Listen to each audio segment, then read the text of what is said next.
विद्यार्थी भाइयों, बाबा के दरबार में आप सभी का स्वागत है। बाबा पिछले कई अंकों से आपको लगातार प्रोत्साहित कर रहे हैं, आपसे बातें कर रहे हैं। बाबा आज जिस अंक में बात करेंगे उसका मुख्य उद्देश्य है विद्यार्थी और उसकी दिनचर्या। हमने देखा है कि जब बच्चे घर से आते हैं तो उनकी माँ प्रायः उनके साथ नहीं आती हैं, और बेटा जो है या बेटी जो है, जो विद्यार्थी है, जो यहाँ पढ़ने आया है, वह अपने दिनचर्या में लापरवाह हो जाता है। परिणाम स्वरूप उसके पाचन तंत्र और मस्तिष्क पर बुरा प्रभाव पड़ता है और कभी-कभी तो स्थिति डिप्रेशन जैसी आ जाती है। बाबा आपको बताना चाहते हैं कि आपकी दिनचर्या शानदार होनी चाहिए, सफलता बहुत आसान हो जाएगी। आइए शुरुआत करते हैं। बाबा आपको बताना चाहते हैं कि आपको प्रातः ब्रह्म मुहूर्त 3:40 पे उठना चाहिए। अगर आप नहीं उठ पाते हैं तो इतना जरूर ध्यान रखिए कि आपको सूर्योदय से पहले उठना है। और उठते समय क्या ध्यान देना है? उठते समय यह ध्यान देना है कि आपका जो हृदय होता है वो बाईं तरफ होता है, इसलिए आपको दाहिने करवट से धीरे धीरे उठना चाहिए। और उठने के पहले अपने दोनों हथौलियों को ऐसे रगड़िए और उनको अपनी आंखों पर लगाइए, जिससे आपकी चेतना जागृत हो जाए। और आपको यह मंत्र उठने से पहले पढ़ना है कि कराग्रे वस्त्रे लक्ष्मी, कर मध्य सरस्वती और करमूले त्रिगोविंदा, प्रभाते कर दर्शनम। तदुपरांत आपको धरती माँ का चरण स्पर्श करना है। और अगर आपके यहाँ अग्रज या बड़े लोग हैं तो उनका पैर छूना है। प्रभु राम भी हमको यही बताते हैं कि प्रातः काल उठ के रघुनाथा, मातु पिता गुरु नाम ही माथा। इसके बाद आपको 6:30 बजे के पहले अपने नित्य नैमित्तिक क्रिया से मुक्त हो जाना है। क्यों? क्योंकि 6:30 बजे तक आपकी प्राण ऊर्जा बड़ी आंतों में रहती है, जो पेटों के लिए बहुत ही अच्छा है। आपको 6:30 बजे के पहले नित्य नैमित्तिक क्रिया से मुक्त हो जाना चाहिए। सुबह उठने के वक्त आपको यह ध्यान देना चाहिए कि आपको गुनगुने पानी में शहद लेना चाहिए, क्योंकि शहद का केमिकल स्ट्रक्चर आपके ब्लड से बहुत कुछ मिलता है, जो आपके शरीर को ऊर्जा तो देगा ही, साथ ही आपके शरीर की ऑक्सीटोसिन को भी बाहर निकालने में बहुत मददगार है। उसके बाद आपको एक मौसमी फल और अंकुरित अनाज लेना है और कुछ देर बाद हल्का नाश्ता करना है। नाश्ता तला भुना ना हो तो बेहतर होगा। उसके बाद आपको 12 बजे तक आपको खाना खाना है।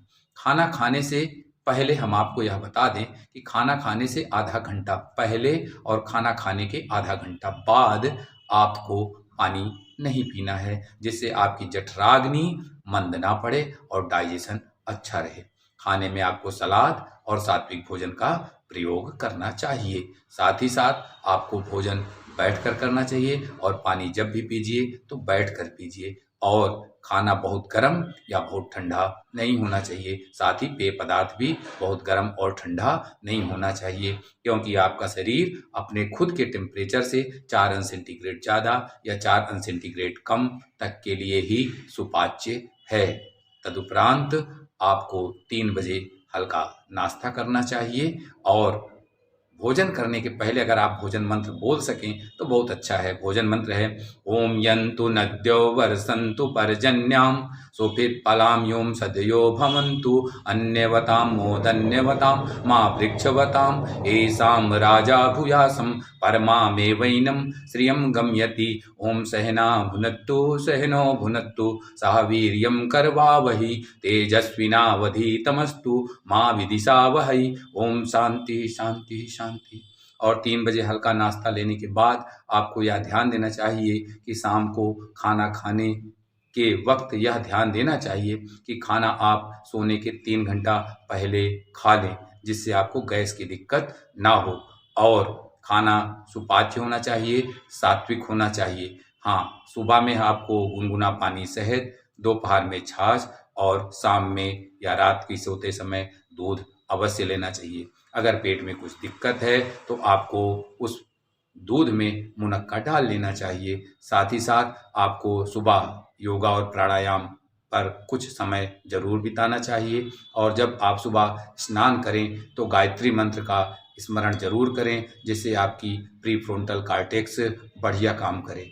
और शाम की सोते समय बाबा आपको एक टिप्स यह देंगे कि आप शाम को सोते समय यह ध्यान दें कि आपका पैर दक्षिण की तरफ ना हो, क्योंकि आप उत्तरी गोलार्ध में रहते हैं। अगर आपका पैर दक्षिण की तरफ होगा तो ब्लड सर्कुलेशन माइंड की तरफ होगा, जिससे माइग्रेन, चिड़चिड़ापन और ब्रेन हेमरेज हो सकता है। साथ ही साथ आप जब सोने लगिए तो दो चीज़ों का बहुत ध्यान दीजिए। नंबर एक, आप अपना मूल्यांकन कर लीजिए कि आपने दिन भर में कितना पॉजिटिव और निगेटिव कार्य किया है। अगर उत्तर पॉजिटिव आता है तो आपकी सफलता आपसे दूर नहीं है। साथ ही साथ आपको यह भी देख लेना चाहिए कि आप कितने खुशनसीब हैं।